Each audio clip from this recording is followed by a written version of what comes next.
नमस्कार, देश देशांतर में आपका स्वागत है। मैं हूं विशाल दहिया और आज हम बात करेंगे संसद के शीतकालीन सत्र में चल रहे गतिरोध की। बुधवार का दिन संसद के शीतकालीन सत्र का 13वां दिन था, लेकिन दोनों सदनों में गतिरोध का सिलसिला जारी रहा। नारेबाजी और कुछ सदस्यों के सदन के वेल में आने की वजह से राज्यसभा की कार्यवाही दोपहर बाद पूरे दिन के लिए स्थगित कर दी गई। राज्यसभा के सभापति वेंकैया नायडू ने एक बार फिर सदन में चल रहे गतिरोध और उसकी वजह से काम बाधित होने पर चिंता जताई। इससे पहले प्रधानमंत्री नरेंद्र मोदी ने भी हाल ही में दिए गए एक इंटरव्यू में कहा था कि सदन में गतिरोध नहीं, चर्चा होनी चाहिए। सदन की कार्यवाही पर रिसर्च करने वाली संस्था PRS के मुताबिक शीतकालीन सत्र के पहले 12 दिनों में लोकसभा की उत्पादकता 33% और राज्यसभा की केवल 5% रही। इस दौरान निचले सदन में 24 घंटे और ऊपरी सदन में सिर्फ 3.9 घंटे काम हुआ। इस मुद्दे पर और चर्चा के लिए आज हमारे साथ स्टूडियो में कुछ खास मेहमान मौजूद हैं। आइए सबसे पहले उनको आपसे मिलवाते हैं।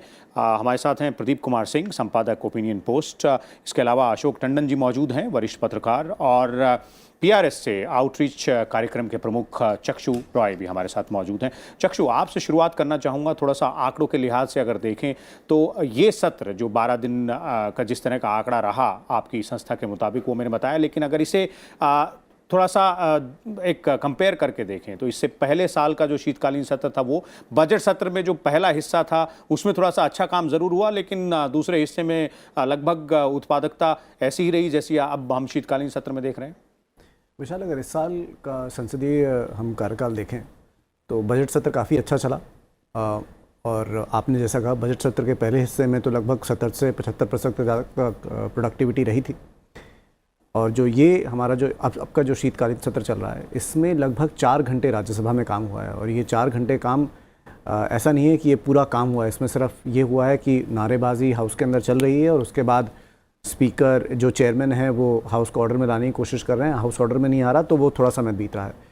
काम बहुत ही कम हुआ है। मेरे ख्याल से सिर्फ एक ही बिल इंट्रोड्यूस हो पाया है और एक ही बिल पास हो पाया है। अगर मैं इसको एक कॉन्टेक्स्ट में रखूं तो जब ये सत्र शुरू हुआ था तो इस सत्र में कुछ 20 दिन थे, 20 में से 13 दिन निकल चुके हैं, कुछ छुट्टियां भी आई हैं बीच में, और इसमें हमारे पास कुछ 70 या 71 घंटे काम करने की उम्मीद थी कि अगर सारा हाउस सुचारू रूप से चलता है तो 70-71 काम चलता।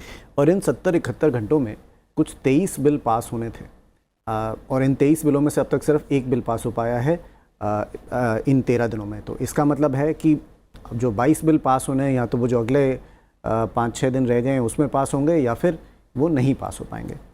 और ये 22 बिल जो हमारे देश के लिए हैं वो काफ़ी ज़रूरी हैं। इसमें आपसे और मेरे से संबंधित कंज्यूमर प्रोटेक्शन बिल है जो कि संसद में आएगा। बच्चों से रिलेटेड एक नो डिटेंशन पॉलिसी को एक बिल है, वो संसद में आएगा, वो संसद में है, लंबित है। तो संसदीय कार्रवाई पर तो जो इम्पैक्ट पड़ रहा है वो तो पड़ ही रहा है। और अधिकतर ये कहा जाता है कि संसद को चलाना सरकार की जिम्मेदारी है क्योंकि सरकारी बिल पास होते हैं। मैं इससे थोड़ा सा आगे जाके ये कहना चाहूँगा कि जो संसद को चलाने की जिम्मेदारी है वो सिर्फ सरकार की नहीं है, सिर्फ सत्ता पक्ष की नहीं है, वो पूरे सदन की होती है। क्योंकि सरकार को तो अपने बिलों को पास कराने के लिए उनके लिए वो सदन इम्पॉर्टेंट है, बट जो बाकी हाउस है वो सरकार को ऊपर कैसे अंकुश रखता है, कौन कौन सी ज़रूरी चीज़ों पर डिस्कशन करता है, वो भी ज़रूरी होता है जी। तो अगर हाउस नहीं चलता है तो ये जो डेलिब्रेशन की अपॉर्चुनिटी है, जो चर्चा की का जो समय है, वो बिल्कुल नहीं मिल पाता है जी। तो देश को दिशा कैसे मिलेगी अगर संसद में चर्चा नहीं होगी तो? जी बिल्कुल। तो बहुत जैसे कहा जाए कि नुकसानदायक ज़रूर है। प्रदीप जी, जिस तरह चक्षु ने बताया कि 23 बिल पास होने थे, एक ही बिल पास हो पाया है और अब सिर्फ 4 दिन की कार्रवाई और बची है, तो आपको लगता है कि ये जिस तरह से खुद सभापति ने कहा, प्रधानमंत्री ने कहा, बार बार लोकसभा की स्पीकर भी कहती हैं और जो पार्टियों के नेता हैं वो भी सदन से बाहर यही कहते हैं कि हम सदन चलाना चाहते हैं, लेकिन चल फिर भी नहीं पा रहा है? नहीं, देखिए, जिस तरह से मतलब कोई ये इसी सत्र की बात नहीं है, लंबे समय से ये चल रहा है और ये मर्ज जो है वो उसका इलाज होने के बजाय मर्ज बढ़ता जा रहा है। और एक तो ये लगता है चुनाव है लोकसभा के 4-5 महीने में, मुश्किल से 4 महीने में, तो ये एक उम्मीद थी कि शायद चुनाव में जाना है इसलिए काम करके जनता को दिखाएंगे, संसद में बहस होगी, संसद चलने देंगे। लेकिन जो कुछ हम लोग देख रहे हैं जब से ये शीतकालीन सत्र शुरू हुआ है, उससे लगता है या तो जनता का कोई डर नहीं है, जो लोग चुनकर आए हैं, उन्हें लगता है हम यहाँ काम करें ना करें, हंगामा करें, इससे जनता पर कोई असर नहीं पड़ने वाला।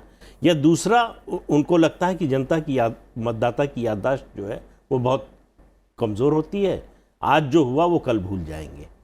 दोनों स्थितियों में ये डेमोक्रेसी के लिए बड़ी ख़राब बात है। आखिर पार्लियामेंट की उपयोगिता क्या है? जिस तरह से चल रहे हैं सत्र, उससे ये सवाल उठता है कि फिर क्यों हो पार्लियामेंट? स्टैंडिंग कमेटी सिर्फ हो, वहाँ बातचीत हो, वहाँ डिस्कशन हो जाए और जो काम होना है लेजिस्लेशन का हो जाए। हाउस चलाने की क्या ज़रूरत है? तो ये अपने ही पैर पर कुल्हाड़ी मार रहे हैं जो निर्वाचित प्रतिनिधि हैं। एक बात। दूसरी बात, देखिए कि ये जब संसद के नियम बने थे कार्यवाही के, तब जिस तरह के सांसदों की, जनप्रतिनिधियों की कल्पना की गई थी वो आज नहीं है। और उस समय जो लोग थे, आज जो हो रहा उसकी उन्होंने कल्पना नहीं की थी। तो ऐसे में नियमों में बदलाव की ज़रूरत है। जो परिस्थिति है उसके अनुसार आप नियम नहीं बनाएंगे तो संसद का यही हाल रहेगा।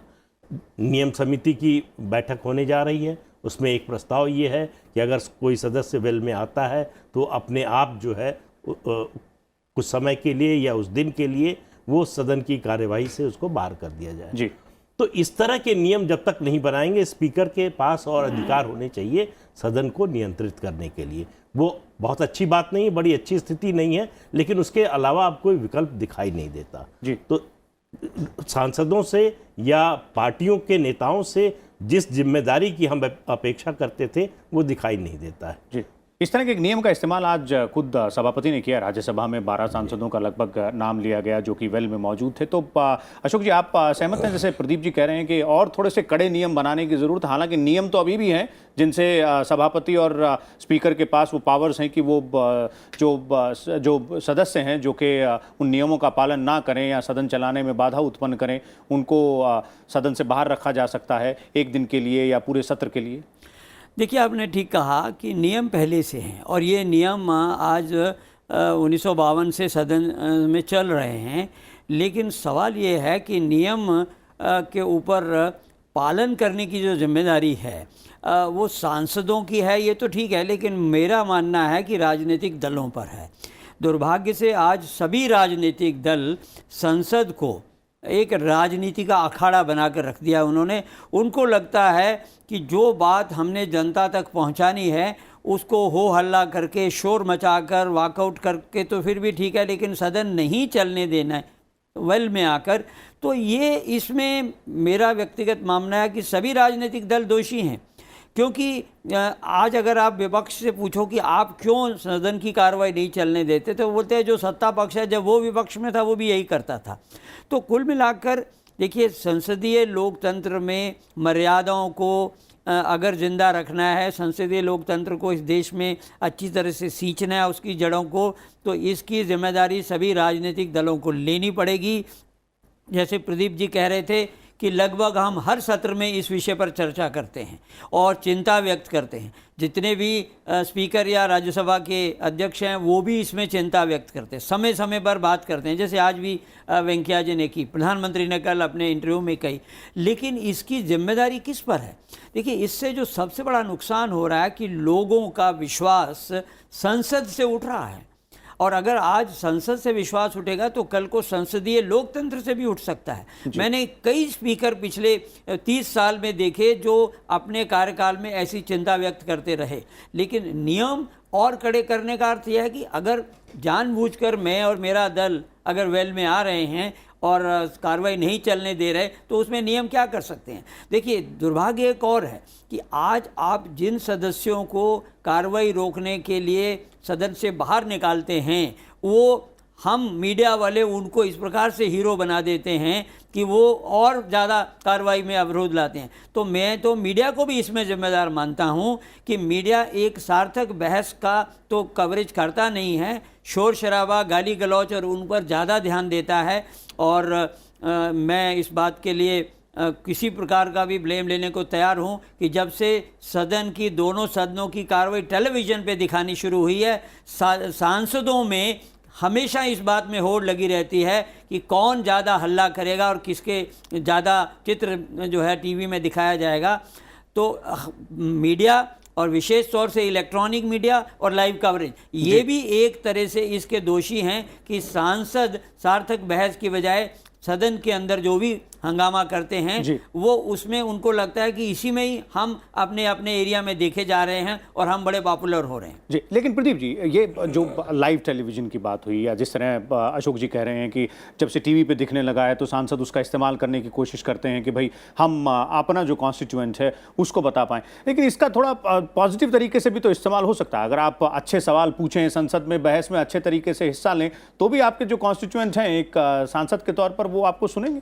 नहीं, अशोक जी जो बात कह रहे थे, देखिए शुरू में तो वो ठीक लग रही थी कि जब लाइव कवरेज शुरू हुआ तो अपनी कॉन्स्टिट्यूंसी को दिखाने के लिए, अपने लोगों को दिखाने के लिए आपने थोड़ा हल्ला हंगामा किया, थिएट्रिक्स किए, तो वो उससे आपकी एक छवि जो भी आप बनाना चाहते थे बन रही है।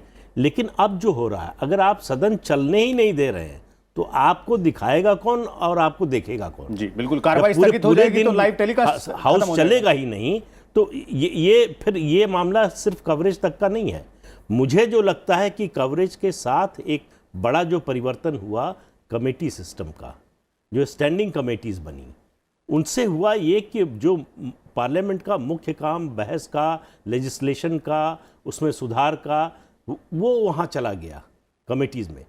तो वहाँ के आप वहाँ कोई कैमरा नहीं होता, लेकिन वहाँ की रिपोर्ट्स आप देखिए तो बड़ी सीरियसली वहाँ डिस्कशन होता है। सत्ता पक्ष विपक्ष के लोग मिलकर काम करते हैं, कंस्ट्रक्टिव तरीके से काम होता है। यही लोग जो सदन नहीं चलने देते, वो स्टैंडिंग कमेटी में उनका व्यवहार बिल्कुल अलग होता है जी। तो एक तो कैमरा नहीं होता, दूसरा सीरियस डिस्कशन हो रहा है, ये उनको डर नहीं होता कि हम जो स्टैंड ले रहे हैं उस पर क्या रिएक्शन, किस तरह का पॉलिटिकल उसका फॉलो आउट क्या होगा। दूसरा ये है कि अब संसद में क्या करना है, संसद में गंभीर कोई बात होनी नहीं है तो हल्ला हंगामा करो। फिर पार्टी का पॉलिटिकल एजेंडा आ जाता है कि रूलिंग पार्टी को काम करने मत दो। जो भी रूलिंग पार्टी हो, हम किसी एक पार्टी की बात नहीं कर रहे, जो जब सत्ता में होता है तो उसका विरोधी जो होता है उसको लगता है कि काम करने, लेजिस्लेशन मत होने दो, अध्यादेश पास मत होने दो, जो बिल लाए हैं उनको पास मत होने दो। तो उससे विपक्ष को लगता है कि हमारा कोई राजनीतिक नुकसान नहीं हो रहा है, जो सत्तारूढ़ दल है उसका हो रहा है। वो कानून नहीं बना पा रहे हैं, जिन वर्गों के फायदे के लिए बनाना चाहते हैं वो नहीं कर पा रहे हैं।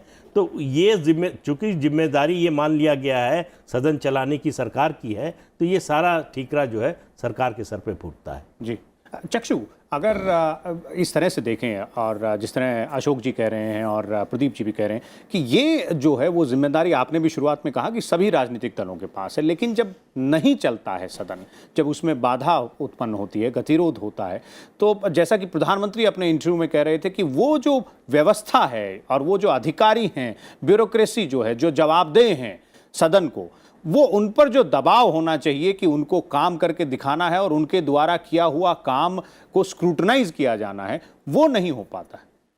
विशाल, आपने एक बहुत ही अच्छी चीज़ पकड़ी है। देखिए, जब सदन नहीं चलता है तो जो उसका सबसे बड़ा प्रभाव होता है वो सरकारी व्यवस्था पर होता है। सदन का आधे से ज़्यादा काम सरकारी व्यवस्था के ऊपर अंकुश रखने का है, और इस अंकुश रखने के लिए सदन के पास काफ़ी सारे नियम हैं। प्रश्नकाल हो गया। अब प्रश्नकाल एक ऐसा वो है, समय है जहाँ पर कि आपके पास जवाब देने वाले प्रश्न जो कि पहले घंटे में जवाब देने हैं और उसके बाद आपको लिखित जवाब भी देने होते हैं।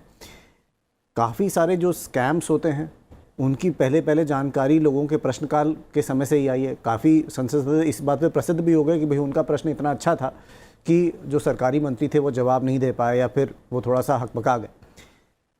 तो पहले ये होता था कि आपकी कोशिश ये रहती थी कि आप सरकार को किस तरह से घेरे में लें, चाहे आप सत्ता पक्ष के हों, आपका ही अपना मंत्री हो, चाहे आप विपक्ष के हों। तो जो सरकार को खींच के या टाइट करके रखने की जिम्मेदारी थी वो क्या कहते हैं प्रश्नकाल पे होती थी। उसके बाद बाकी सारे पहले आप 0 आवर के मोशंस डालते थे। उससे ये होता था कि भाई अगर आपके राज्य में, आपके क्षेत्र में किसी चीज़ की जिसको आप नेशनल लेवल पर उठाना चाहते हैं तो वो आप कर सकते थे। अब जब लंच से पहले ये दोनों चीज़ें नहीं हो रही हैं तो आपका जो प्रभाव है एक संसद सदस्य की तरह या फिर एक जनता के प्रतिनिधि का, वो दोनों काम नहीं कर पा रहे हैं। लंच के बाद तो फिर सरकारी कामकाज शुरू होता है जी। और सरकारी कामकाज थोड़ा बहुत प्रभावित होता है अगर वो पास नहीं हो पाता है, बट सरकार के पास अलग भी तरीके हैं। अगर सदन नहीं होगा तो शायद ऑर्डिनेंस आ जाएंगे। बट जो सबसे बड़ा नुकसान होता है वो हमारी संसदीय लोकतंत्र का होता है। मेरे को याद है मैं कुछ डिबेट पढ़ रहा था राज्यसभा के पुराने 1950 के समय में भी जो हमारे सबसे पहले चेयरमैन थे सर्वपल्ली राधाकृष्णन, उन्होंने भी कहा था कि हमारे मेंबर्स को प्रोफेशनल एजिटेटर्स नहीं हो जाना चाहिए सदन के अंदर। अब हाल वही हो गया। अगर हम देखें तो हाउस के अंदर 11 बजे हाउस शुरू होता है तो 11:05 तक, अगर ऑबिचुअरी रेफरेंस होते हैं तो उसके बाद तक तो लोग थोड़ा बहुत सम्मान रखते हैं, उसके बाद फिर वो हाउस के अंदर वेल के अंदर ही आ जाते हैं। कुछ दिनों पहले उपराष्ट्रपति जी ने एक बड़ी अच्छी बात कही थी। उन्होंने ये कहा था कि एक कोड ऑफ कंडक्ट होना चाहिए मेंबर्स के लिए, या उनकी पार्टीज कहें कि एक कोड ऑफ कंडक्ट हो। हाउस के अंदर एक बिहेवियर का जो विषय है जी, वो एक बहुत ही संवेदनशील विषय है। हम हर चीज़ को हाउस के अंदर रूल्स के उस पर नहीं चला पाएंगे। चलिए, एक बार किसी संसद सदस्य को नेम कर दिया गया, एक वो वार्निंग हो गई, बट अगर ये ऐसा सिलसिला बढ़ता रहेगा तो चेयरमैन और स्पीकर की भी एक जिम्मेदारी होती है कि हाउस के अंदर डिबेट हो। अगर सभी लोगों को निष्कासित कर दिया जाए या सभी लोगों को नेम कर दिया जाएगा तो डिबेट कैसे होगा। तो अधिकतर कोशिश चेयरमैन साहब की और स्पीकर महोदया की रहती है कि किसी को नेम ना किया जाए, किसी को निष्कासित ना किया जाए, और बट किसी तरह से हाउस चले जी। अब हाउस चलाने के दो तरीके हैं। या तो हाउस दिन में चले, जिससे किसी को फ़ायदा नहीं होता, क्योंकि ना कोई आपको सुन सकता है, ना आप जनता को बता सकते हैं आप बोलने की क्या कोशिश कर रहे हैं। 2003 में या 13वीं लोकसभा 2002 या 2003 में संसद में इसी तरह का एक माहौल बना हुआ था, बहुत सारे व्यवधान हो रहे थे। तो एक ऑल इंडिया मीटिंग बुलाई गई थी संसद में, ये ढूंढने, सिर्फ इस बात का जवाब ढूंढने के लिए कि भाई ऐसा क्या किया जा सकता है, क्या कानून को सख्त किया जा सकता है, क्या कोड ऑफ कंडक्ट हो सकता है, क्या ऑल पार्टी मीटिंग बुलाई जा सकती है जिससे कि संसद में व्यवधान कम से कम हो जी। उसका जवाब मेरे ख्याल से 18 साल, आज 17-18 साल हो गए हैं, फिर भी नहीं निकल पाया है। जी अशोक जी, जिस तरह चक्षु कह रहे थे कि जो क्वेश्चन आवर है और जो शून्यकाल है, यानी कि प्रश्नकाल और शून्यकाल, वो बहुत ही महत्वपूर्ण समय है जो सदन का जो सत्र होता है उसमें, और उसके ना चलने से जो बाकी जो विपक्षी दलों के या बाकी दलों के जो सदस्य हैं, नुकसान उन्हीं का ज़्यादा होता है, क्योंकि वो सरकार को जो घेरने का मौका होता है सवालों के द्वारा, वो खो देते हैं। देखिए, प्रश्नकाल तो है ही मेंबर्स का, और मेंबर्स को प्रश्न पूछना पड़ता है। जैसा कल प्रधानमंत्री ने कहा कि प्रश्न का जो उत्तर ब्यूरोक्रेसी बनाती थी, उसको ये डर रहता था कि ये जवाब इसका सदन में दिया जाना है, तो वो जो एक गंभीरता थी वो खो रही है। लेकिन बाकी भी जितने नियमों के तहत बहस होती है, चाहे वो ध्यानाकर्षण प्रस्ताव हो, जितने भी प्रावधान हैं नियम में, वो भी सदस्यों को मौका देते हैं अपनी बात रखने का। तो अगर सदन नहीं चलते हैं तो मेरा मानना है सबसे बड़ा नुकसान सदस्यों का है, क्योंकि उनको मौका नहीं मिल रहा है। लेकिन अब देखने में ये आ रहा है कि राजनीतिक दल ही इसी प्रकार की एक नीति बनाते हैं कि सदन नहीं चलने देंगे। इसमें एक मुद्दा बहुत समय से हम बहस में ये भी चर्चा करते रहे हैं कि जो छोटे दल हैं उनको लगता है कि हमारी सुनवाई नहीं है सदन में, सदन की कार्रवाई जिस तरह से बनाई गई है उसमें हमारी कार्रवाई सुनवाई नहीं है। तो इसलिए हम देखते हैं कि अधिकांश ये जो वेल में आते हैं, आप देखेंगे कि क्षेत्रीय दल होते हैं। आज भी हम देख रहे हैं जो पिछले कुछ दिन से चल रहा है, तो ये उनको एक तरह से महसूस होता है कि हमारी आवाज़ नहीं उठती तो हम हल्ला करेंगे, वेल में आएंगे, सदन नहीं चलने देंगे, पट्टी लेकर आएंगे। तो ये सब चीज़ें धीरे धीरे धीरे संसदीय लोकतंत्र की गरिमा को कम कर रही हैं। हमने पढ़ा है, मैंने भी, कि जो शुरू में बहस होती थी सदन में, जिसमें विपक्ष के कुल गिनती के नेता रहते थे, और उस समय ये इलेक्ट्रॉनिक मीडिया भी नहीं था, फिर भी उनको आज भी धुरंधर सांसद कहा जाता है, ग्रेट पार्लियामेंटेरियंस कहा जाता है। जबकि आज लाइव टेलीकास्ट होने के बावजूद भी अगर आप कहें कि संसद में ये धुरंधर पार्लियामेंटेरियन है, तो आपको गिनती के लोग भी नहीं मिलेंगे। तो ये केवल सत्ता पक्ष की बात नहीं है। मेरा मानना है कि ये दुर्भाग्य है कि विपक्ष को भी इसका नुकसान हो रहा है, लेकिन विपक्ष उसको एहसास नहीं हो रहा उसको कि हम इसमें अपना नुकसान कर रहे हैं। तो कुल मिलाकर मेरा, जैसे शुरू में कहा, कि इसकी सारी जिम्मेदारी राजनीतिक दलों की है, क्योंकि ये दलगत ही राजनीति है हमारे देश में, और ये दलों के ही प्रतिनिधि हैं जो संसद में बैठे हैं। अगर वो सब मिलकर ये संसदीय लोकतंत्र को मजबूत करने की दिशा में स्वयं पर अंकुश लगाने की बात नहीं कहेंगे तो नियम तो बहुत अच्छे बने हुए हैं। नियम तो बातचीत के भी हैं, चर्चा के भी बहुत अच्छे नियम हैं, और उन नियमों के तहत हमने पार्लियामेंट कवर किया है जो रात 12-12, 2-2 बजे तक बहस चलती थी और खचाखच भरा रहता था सदन, क्योंकि बहस मुद्दों पर हो रही है। बहस गर्मा गर्म होती थी लेकिन बहस ही नहीं हो, सदन ही नहीं चले। ये जो दुर्भाग्यपूर्ण इस समय वातावरण चल रहा है, मुझे लगता है कि इस पर खुद ही राजनीतिक दलों को कुछ करना पड़ेगा। हम और आप इस प्रकार की चर्चा करके, क्योंकि मुझे लगता है कि ऑलमोस्ट हम हर बार इस पर चर्चा करते हैं, लेकिन इस चर्चा से कुछ असर होता हुआ राजनीतिक दलों पर दिखाई देता नहीं है। लेकिन ये दुर्भाग्य है देश का कि संसदीय लोकतंत्र में जो आम पोस्टैरिटी के लिए बहस छोड़कर जा रहे हैं, उनमें पन्ने वो खाली रहा करेंगे कि इतने दिन सदन नहीं चला।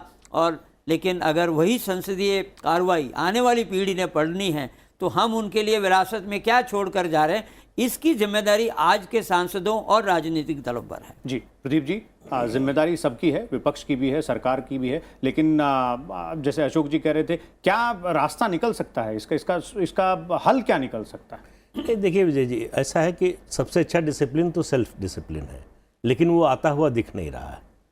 तो उसके ये जो सब हम लोग देख रहे हैं, ये बीमारी से ज़्यादा बीमारी का लक्षण है। बीमारी दरअसल कहीं और है। बीमारी ये है कि आप पार्लियामेंट की लाइब्रेरी में चले जाइए सुबह, देखिए कितने सांसद आपको मिलते हैं, और आप आज से 30 साल, 40 साल, 50 साल पहले जो लोग पार्लियामेंट कवर करते थे उनसे पूछ लीजिए कि उस समय कितने सांसद होते थे। आपको विषय की जानकारी नहीं है, बोलने के लिए कुछ है नहीं आपके पास, तो हंगामा नहीं करेंगे तो और क्या करेंगे। Political parties, anti defection law आने के बाद जो सांसद है या विधायक है वो राजनीतिक दल का बंधुआ बन गया। वो पार्टी के खिलाफ, अगर वो सचमुच महसूस करता है कि हमारी पार्टी जो कह रही है, जो स्टैंड लिया है किसी मुद्दे पर, वो उससे मैं सहमत नहीं हूँ, तो वो बोल नहीं सकता है।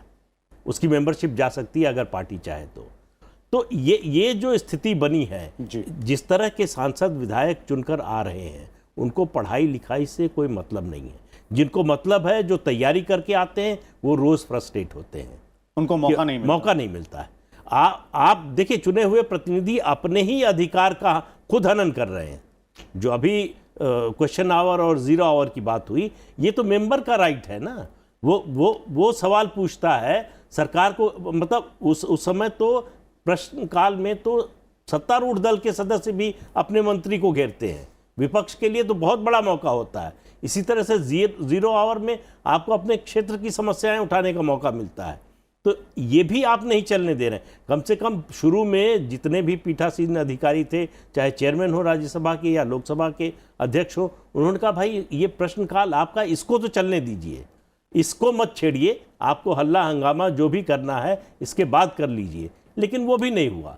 हर मुद्दा जो है वो तुरंत महत्व का हो जाता है। पहली मांग होती है क्वेश्चन आवर सस्पेंड करो। अब उससे आगे हम आ गए, वो मांग भी नहीं होती है, सीधे बेल में चेयरमैन बैठे कुर्सी पर और लोग बेल में पहुंच गए। तो देखिए, कहीं ना कहीं तो आपको लकीर खींचनी पड़ेगी कि भाई अब इससे आगे नहीं जी। तो नियम बनाना, भाई संसदीय जनतंत्र जो है परंपराओं से ज़्यादा चलता है। लेकिन अगर परंपराओं को कोई मानने को तैयार नहीं है, तो कोई नई परंपरा आप स्थापित करने को तैयार नहीं है, तो नियम तो आपको लागू करना पड़ेगा। जी चक्षु, आपने कहा कि 2003-2002 में इस पर चर्चा हुई थी और 18 साल से लगभग जो है इसका जवाब, इसका कोई हल 15-18 साल से नहीं मिल पाया। आपको लगता है कि कोई एक राजनीतिक दलों को एक बार फिर एक साथ बैठना चाहिए, कोई एक सहमति पर पहुंचना चाहिए कि कम से कम जो कुछ समय है उस समय के दौरान, उस अवधि के दौरान सदन को चलने दिया जाए और विरोध जताने का कोई और जरिया निकाला जाए? विशाल, आपने बहुत सही कहा।